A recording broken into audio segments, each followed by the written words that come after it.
નમસ્કાર દર્શક મિત્રો, થર્ડ આઈ એક્સપ્રેસમાં તમારું સ્વાગત છે. જોઈએ હવે તળાજા નગરપાલિકાની ચૂંટણીને લઈને સમાચાર.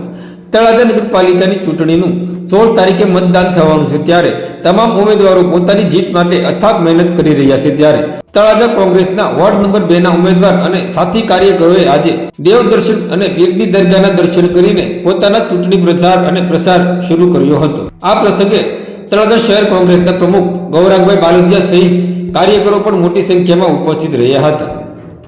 આજના શુભ શુક્રવારના શુભારંભથી કોંગ્રેસનો પ્રચાર માટે સૌ મિત્રો સાથે મળીને જે દેવસ્થાન દરેક દેવસ્થાને દર્શન કરી આજના શુભારંભ કરેલ છે.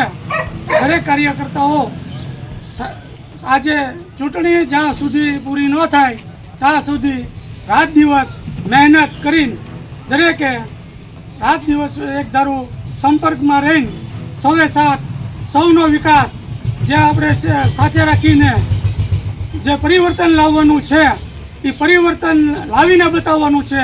માટે સૌએ સાથે રહેવાનું છે. ભારત માતા કી જય! ભારત માતા કી. તળાજાની જાહેર જનતાને અમે એવી અપીલ કરીએ છીએ કે એક ચાન્સ અમને કોંગ્રેસને આપો. અમે તમામ જે વાળવાના પ્રશ્નો છે નથી વાળવા આવતા, સ્ટ્રીટ અમુક જગ્યાએ નથી થતી, અમુક જગ્યાએ જ્યાં રસ્તા ખરાબ છે, ગટરના પ્રશ્નો છે, તમારા હરેક પ્રશ્નો અમે સાંભળશું. આમાં રૂપિયો ખાઈશું નહીં, તમારા હરેકના પ્રશ્નો સાંભળશું. એવી અમે તમને બાંયધરી આપીએ છીએ અને ગેરંટી સાથે અમે તમને કહીએ કે તમારા હરેક પ્રશ્નો સાંભળશું. રાતના 12 વાગે અમને જગાડો, તમે રાતના 12 વાગે તમારા માટે કાર્ય કરવા તૈયાર રહીશું.